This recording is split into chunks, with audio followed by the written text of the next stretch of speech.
Ladies and gentlemen, let me take you back now 30 years to 1989. In fact, I heard at my table when Peter Ryan from the ABC was married.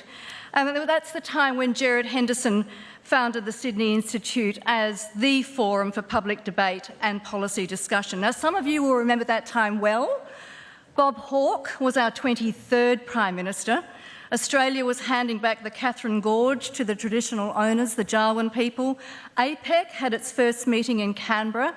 And much darker, we had an earthquake which caused much devastation in Newcastle. There were pro-democracy rallies in China. The Berlin Wall came down. Solidarity won the Polish elections. Bush and Gorbachev met to discuss the end of the Cold War.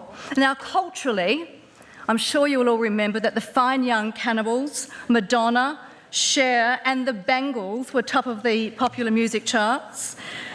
The Simpsons first aired on telly, the web started, and the first GPS was fired into space. Batman, Twins, Ghostbusters and Back to the Future were the top movies. And on that theme, in May 1989, tonight's guest, John Howard, our 25th Prime Minister, famously said, I'm sure you'll all remember it, that any return to his party's leadership would be like Lazarus with a triple bypass. Now, he didn't need that, in medical form that is, but just a few months later, in August 1989, Gerard Henderson, Mr Howard's former Chief of Staff, founded the Sydney Institute, and he's been our Executive Director, I'm pleased to say, ever since. So those of you who attend these events know that Gerard runs a very tight ship, and I can see him tapping his foot and tapping his watch right now. So he rarely speaks at these annual dinners, and I'm thrilled that in our 30th anniversary that's all about to change. And I'm going to welcome Gerard to introduce John Howard.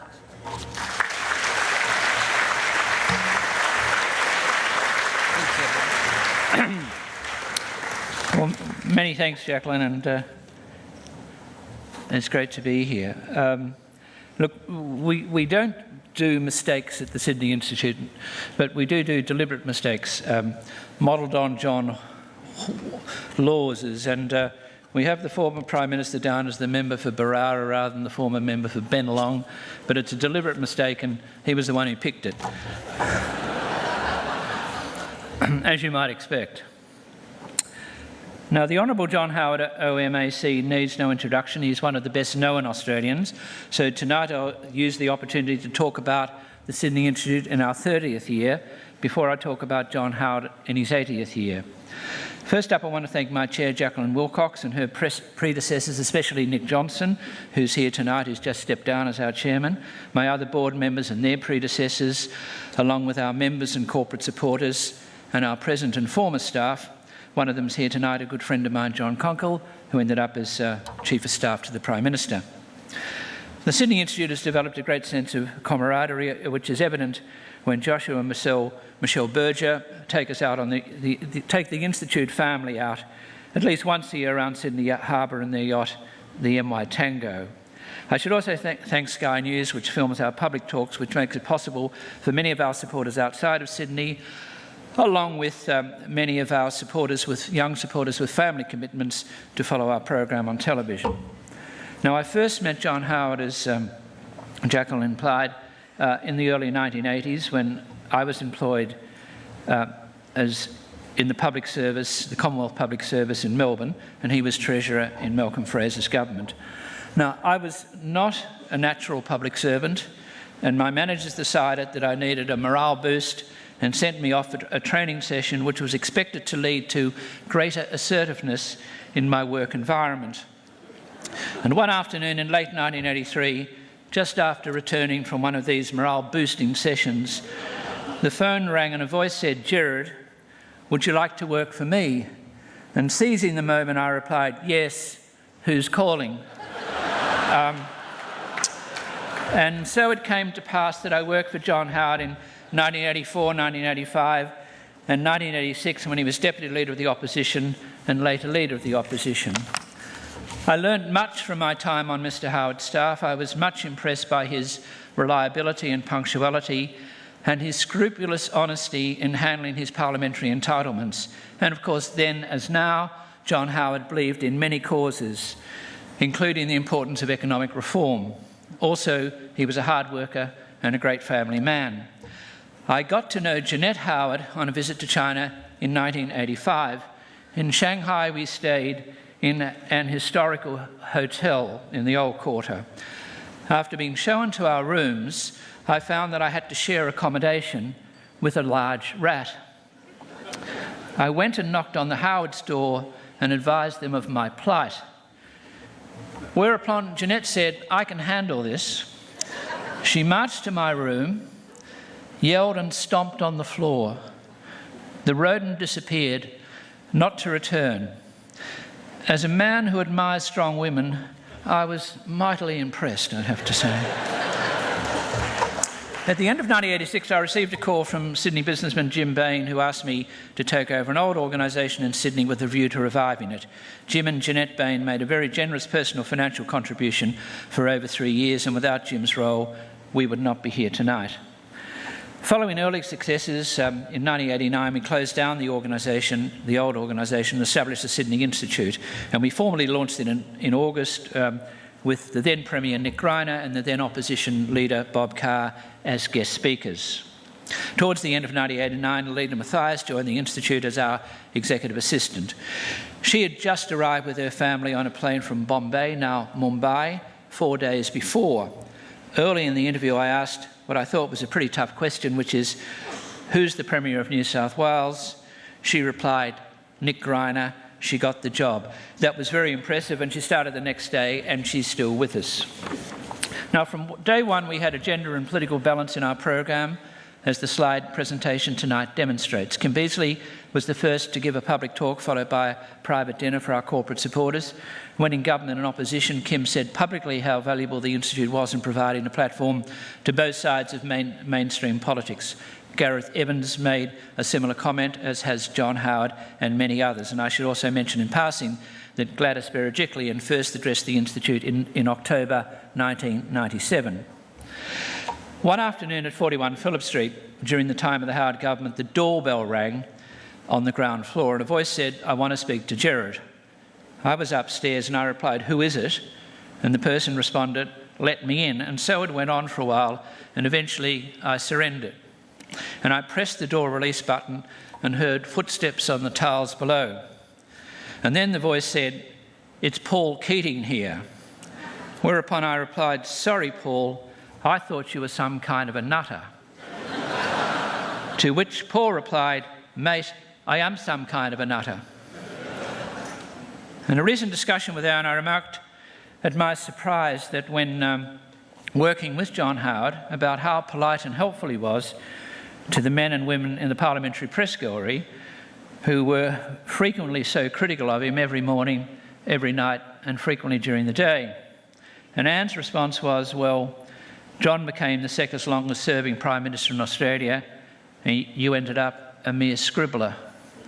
And speaking as a scribbler and as a historian, I regard in chronological order Robert Menzies, Bob Hawke and John Howard as Australia's greatest Prime Ministers in the modern era.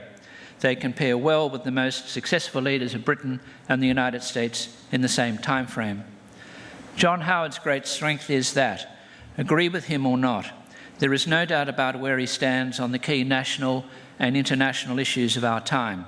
Moreover, I have always admired his enormous personal courage in advocating at times unpopular and unfashionable causes when the easiest thing to do would be to say or write nothing. So tonight I am honoured to invite Mr Howard to speak to us on the topic, Has Politics Really Changed? From Menzies to Morrison. Thank you.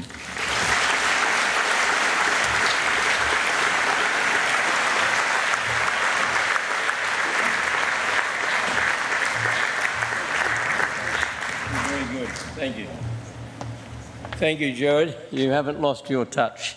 You're very, very good. Can I start by saying I am really honoured that Gerard and Anne Henderson and the Sydney Institute have asked me to give this speech tonight, and it's a wonderful gathering of people not only from the marvellous city of Sydney but around the nation. But there is one person I want to especially single out tonight, and that is the re-elected Premier of New South Wales.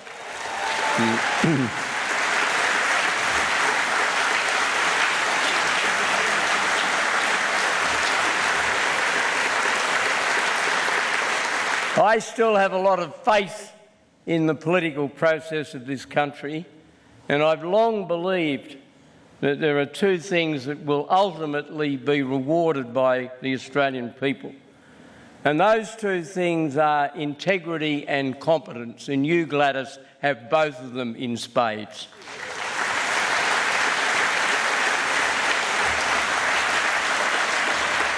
I also, of course, as Gerard has done, acknowledge the former Premiers of New South Wales who are here tonight, and also my friend, the former Prime Minister of Australia, Tony Abbott. Tony, as you know, leading a political party is not easy.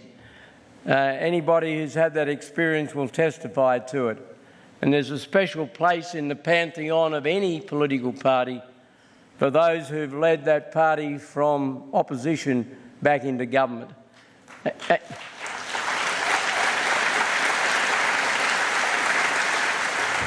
And as you know, in the history of the party to which you and I, Tony, belong, there are only 4 people who've done that: Menzies, Fraser, Howard and Abbott.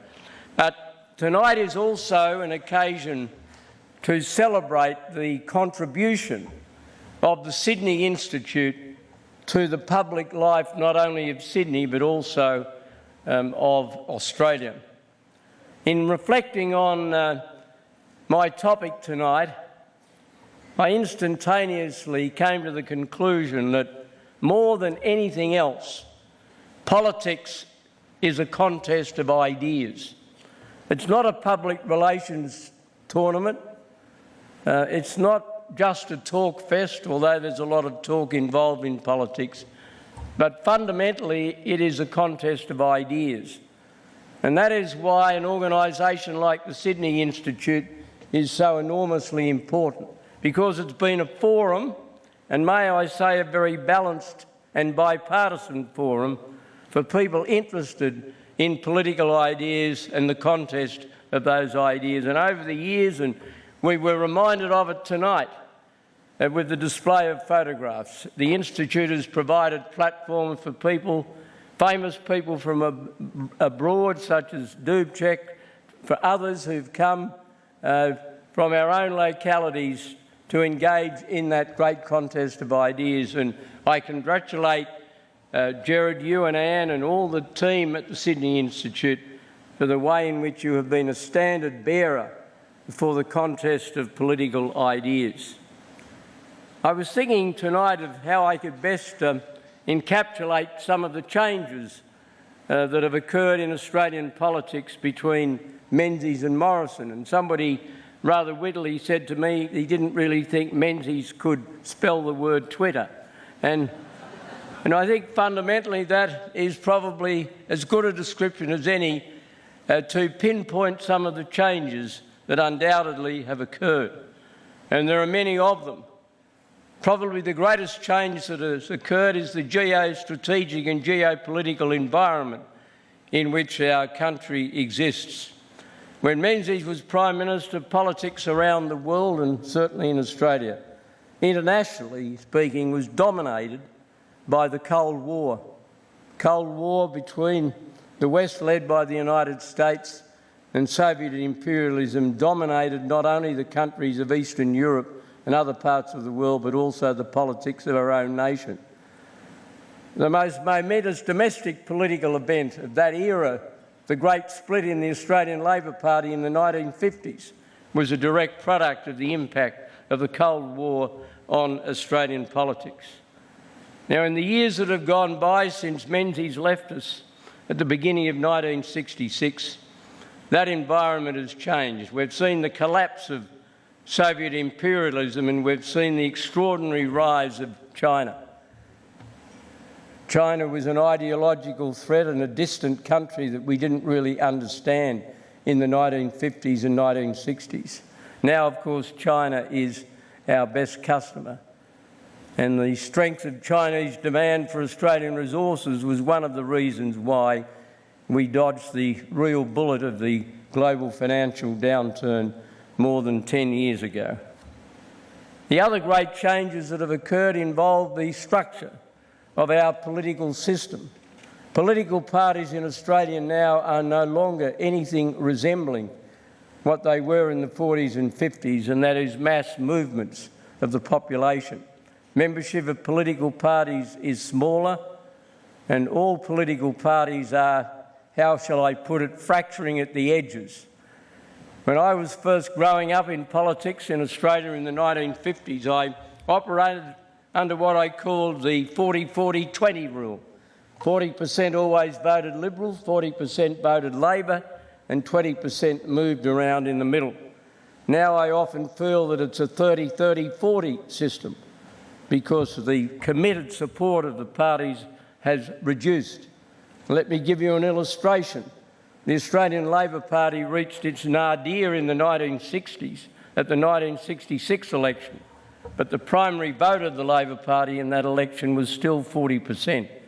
Yet in the recent state election in New South Wales, it was down to 33%, and it's been at that level in some previous federal elections.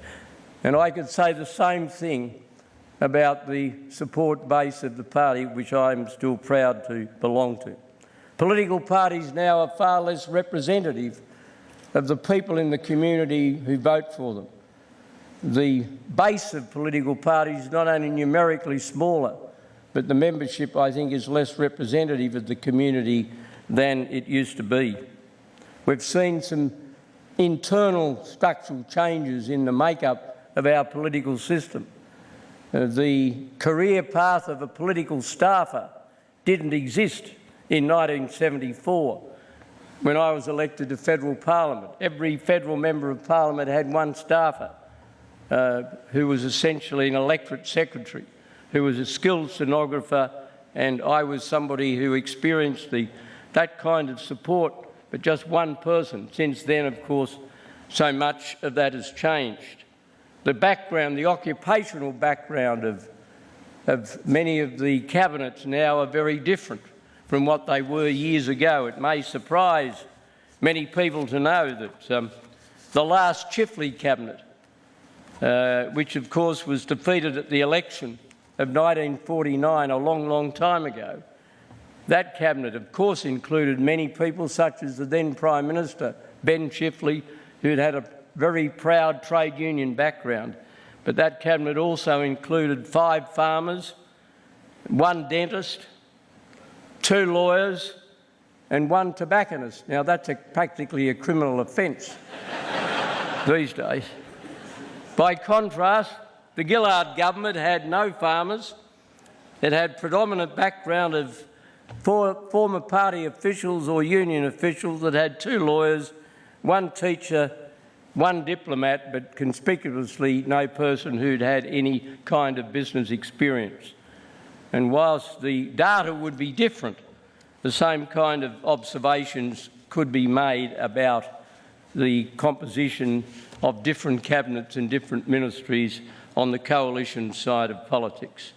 So a great many things have changed, but of course there are some things that have remained absolutely constant. The most important of those is what I said at the beginning of my speech, and that is politics is fundamentally a contest of values and ideas. I learnt that very early in my political life, that in the end, if you stand for something consistently, even though you may not win every argument and certainly may not win every election, you will ultimately win the respect and the support of the Australian community. There's something else, of course, about Australian politics that has not changed over the period from Menzies to Morrison. And I was reminded of that when I was reflecting on the first ever meeting I had way back in 1979 when I went to the United States as Treasurer. And I met Dr. Alan Greenspan. He was then chairman of the Council of Economic Advisors in the Carter administration, having been appointed to that position by President Ford. And he shook my hand and he says, "Ah, Mr. Howard," he said, "you're from Australia, aren't you? You've got the biggest middle class in the world." And then we started to have a conversation about the middle class in the United States and the middle class in Australia. And it was something, a thought that stayed with me ever since. And of course it is so true about our country. There are many things that are part of what I call the Australian achievement. And one of those is that through a combination of policy to which both sides of politics at various stages have made a contribution, we have built, indeed, proportionately the largest middle class of any developed country in the world. And this was endorsed only a few months ago by an analysis produced by Credit Suisse, which looked at the various economies of the world, and it concluded just how middle class Australia really was. Median wealth per adult, Australia was first place, just ahead of Switzerland. Only 6% of people in Australia have wealth per capita below $10,000 versus 18% in the United Kingdom and 28% in the United States. Now, those two figures drive home very strongly just how middle class this country is. And that is its most enduring economic and social strength. If there's one thing that I would plead with all those involved in Australian politics at the present time to do, and that is to hang on for dear life with our middle class character as a nation, because it is something to which all of us instinctively aspire. One of the great things that this country has done has been to build that middle class. It was a legacy of the Menzies government, and contributions have been made to it by successive governments. We often hear our welfare system derided, and I'm sure our welfare system does have a lot of faults, but it also has an enormous strength. I think in many ways Australia has found the sweet spot when it comes to a balanced welfare system. We don't have the harshness of the American laissez-faire approach. The state of the United States that my wife and I have visited a lot in recent years is Texas, because one of our children lived there for an extended period of time. It's a wonderful state, and it's got some wonderful people, and it produced a wonderful president who remains a very close friend of mine. But it's a state that has a huge prison population, and a population in jail way above proportionately the same prison population in Australia, which has roughly the same population as Texas. I think one of the flaws of the American social welfare system is that it is a little too harsh, and it does push people unavoidably into crime. By contrast, of course, the European system is far too paternalistic, and it's far too difficult to change. And yet, in between those two extremes, Australia has found over the years a balance. And in so doing, we have once again demonstrated another great strength of our country, and something that we should be very proud of as part of the Australian achievement. And that is that this nation has an enormous sense of balance.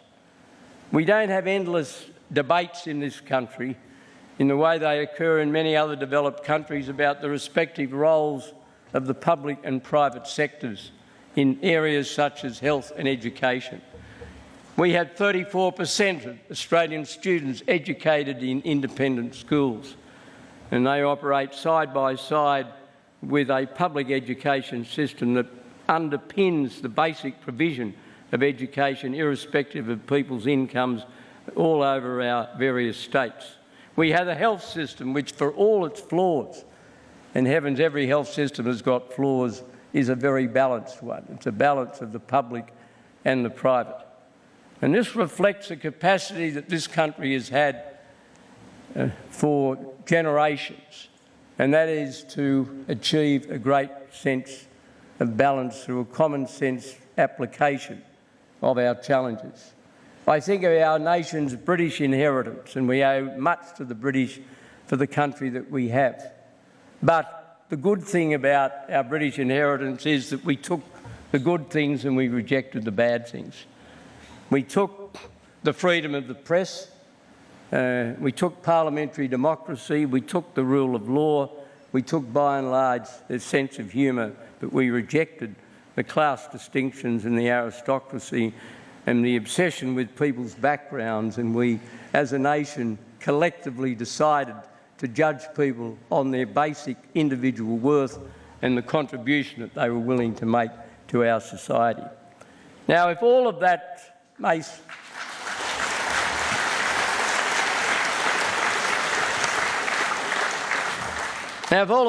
sound like some kind of paean of praise for our nation, well, it is. So I think one of our failings, and we have many failings, is that we are too ready to accept a denigration of our past, that we are too ready to misstate or understate the contribution that this country has made in so many endeavours. It still astonishes me, and I still address various audiences from time to time, it still astonishes me how few Australians understand that the secret ballot was pioneered in this country.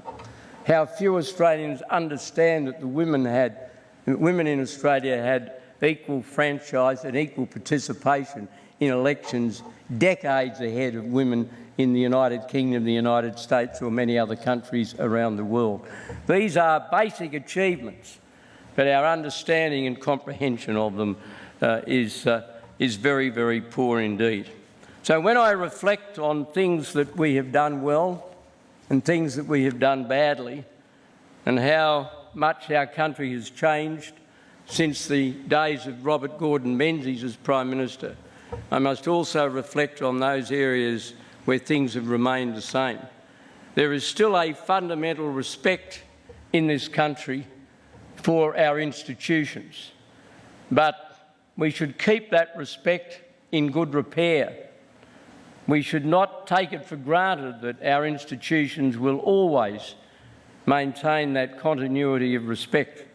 And we must work hard at reminding all of our citizens of the contributions that have been made to democracy around the world by we here in Australia. The political parties that now occupy the Australian political stage, they still fundamentally are two great constellations, constellation of the left centred around the Australian Labor Party and the constellation of the centre-right centred around the Liberal Party and the National Party. Both of them need to understand that complacency does not have any kind of reward, and any assumption that support is automatic and continuous and without challenge as the years go by will be doomed to political failure and public rebuke. And what we are witnessing at the present time is an assault on the supremacy of both of those parties, and there is fracturing at the edges. Now, I'm not an apostle of gloom in that area. In fact, I remain very much of the view that those two constellations will remain dominant in Australian politics for years into the future. But for that to be realised, and naturally I look at it from the point of view of my own side of politics, we need to reassert the primacy of values and the primacy of ideas.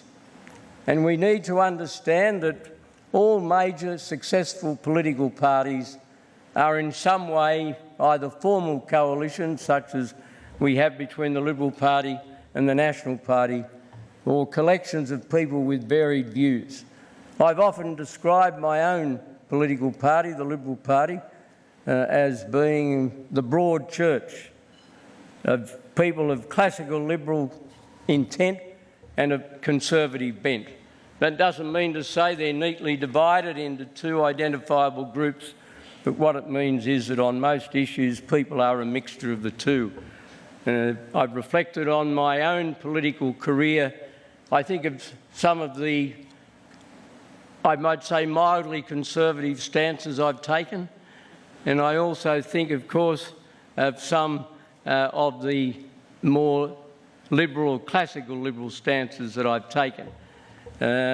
Gerard will be aware of the long commitment I've had to labour market reform and the freeing of the industrial relations system in Australia. I see that very much as being an exercise in classical liberalism, the elevation of the role of the individual in the workplace. And of course the march of history is still in favour of that. It's interesting to reflect that when Bob Menzies ceased being Prime Minister of Australia, 64% of all Australians in the workforce belong to a trade union. That figure is now only 15%, of which 10% are to be found in the private sector. Yet paradoxically enough, the existing industrial relations system of this country affords a greater role of the trade union movement than it did some 15 or 20 years ago. But it's a reminder to all political parties that allegiance is not something that can ever be taken for granted. And if I have a criticism of public discourse at the present time, is that it has lapsed too readily into the belief that it can all be solved by slogans. And when we think of changes that have occurred in the Australian community and which affect politics in a superficial way, none has been more dominant, of course, than the change in the role of media. When I left politics, or shall I put it more honestly, when politics asked me to leave, in 2007, there was no Facebook, there was no Twitter. I thought YouTube was very exciting when with the assistance of people like David Luff, who's here tonight, placed material on YouTube. But I think social media has had an enormous impact, but we shouldn't allow it to have a permanent impact. We shouldn't allow it to rob us of a capacity to engage in civilised discourse. I still believe that the Australian people will listen to an argument in favour of economic reform. And as somebody who's been involved in debates on economic reform for many years, both in responding to sensible reforms proposed by a government that I opposed in my years in opposition, but also reforms that my government advocated, I think the Australian public will listen to reform provided two conditions are satisfied. They've got to be satisfied that it's good for Australia, because at heart Australians do care about the collective welfare of their country. And they've also got to be satisfied that the less fortunate, the vulnerable in the community will be carefully looked after. And I think in the end, one of the reasons why the most difficult of the economic reforms in which I was involved, and that was the introduction of the GST, why ultimately we won that argument. And that is because those two conditions have been satisfied. The people in the end accepted, albeit grudgingly on the part of many, that we needed that tax reform, and they were satisfied that the provisions made for the vulnerable were adequate. So let me say to all of you tonight, as we gather to honour an institution which has made a contribution to sensible, reasoned economic, political and cultural debate, that the Australian people remain not only optimistic, but they remain open to persuasion if you can make your case. You won't win the argument by shouting, you won't win the argument by slogans, you won't win the argument by bigotry or prejudice, and you won't win the argument trying to persuade fundamentally a middle-class community that inequality is rising, because inequality in Australia is not rising. The middle-class character of the country has been retained. You won't win those sort of arguments with that sort of excessive rhetoric, but you can win an argument based on values.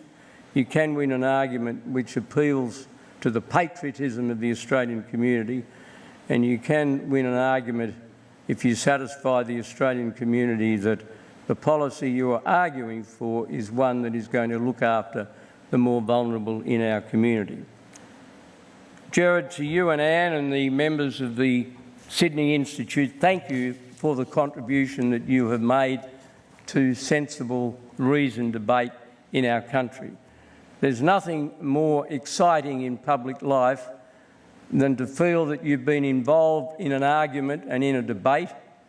It's really terrific if you won the argument in the debate, but it is fundamentally satisfying if you can at least say to yourself that you've had the opportunity of putting the argument, that it's been a genuine contest of ideas and the Australian public have made a reasoned decision and a reasoned conclusion. And you in the Sydney Institute should be very proud of the contribution that you have made to that process over the last 30 years. Thank you.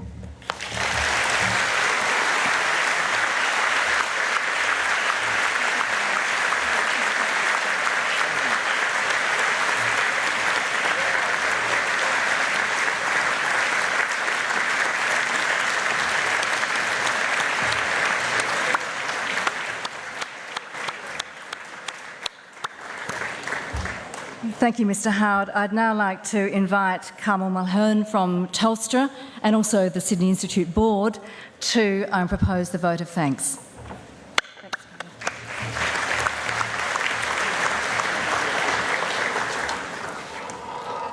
Good evening, everyone.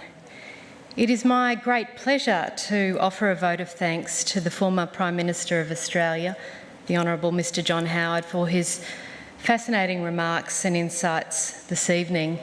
And it seems only fitting that in the 30th year since the Sydney Institute was founded by Gerard Henderson back in 1989, that our keynote speaker is Australia's second longest serving Prime Minister, who himself is in his 80th year. At this dinner last year, I can recall commending Mr Howard on his engaging introduction to last year's speaker, the then and still Premier of New South Wales, the Honourable Gladys Berejiklian, which he delivered without a single speaking note. And Mr Howard's response was, "Well, I hope I learned a few things after all those years in politics." And clearly you did, Mr Howard. Thank you for sharing your reflections on the changing politics in this country since the time of Sir Robert Menzies back in 1939. When I saw the topic for tonight's speech, Has Politics Changed? Menzies to Morrison, I really was curious to know what Mr Howard's answer would be. Has politics changed in the last 80 years? Will we ever see another Prime Minister serve more than a 10-year term? Would someone with a long surname and a woman have been elected Premier of New South Wales in 1939 or in 1989? Is the rise of populism and short-termism new, or was it always there? And have the current societal and economic issues and drivers of the politics and the policy changed, or have they not really changed that much at all? And tonight we've heard a number of things that have changed and a number of things that haven't. What has changed? The geopolitical environment in which we exist has changed, and Mr Howard talked about the impact of the Cold War, the rise of China and the changes that have happened there. The changes in our political structures with the fracturing of parties at the edges, the growing number of people who move, electors who move, and he talked about the 30-30-40. And he talked about the changing composition of Cabinet, the changing role of business people in Cabinet, the changing role of tobacconists in Cabinet.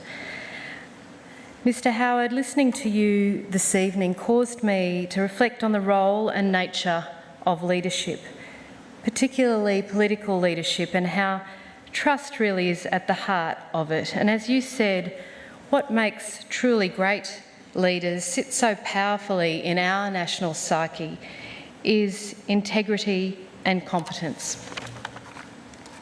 We've also heard tonight what hasn't changed and what we don't want to change.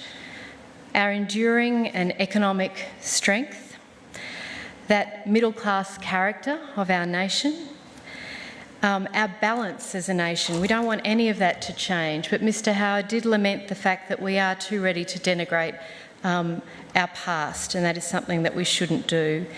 He called for us to reassert the primacy of ideas and not solve issues by slogans. I think the point that was really impactful for me is those last comments, Mr Howard, about winning the argument based on values and appealing to patriotism and having a policy where you look after the vulnerable in our community. That is something that hasn't changed. And another thing that hasn't changed is the responsibilities our politicians bear, the wisdom they carry, and the fact that the policies that they develop touch the lives of all of us. Mr Howard, again, we are very, very grateful for your remarks this evening. I'm sure you have prompted a lot of thinking and debate. Thank you to the Sydney Institute and particularly Gerard and Anne Henderson for organising what is always an important annual event and an opportunity for us all to come together and to share and to debate and discuss topics so relevant, particularly with the federal election only a couple of months away. So thank you from all of us here this evening, Mr Howard. You have made this a very special occasion on our 30th anniversary, and can you all please join me in thanking the former Prime Minister of Australia, Mr John Howard.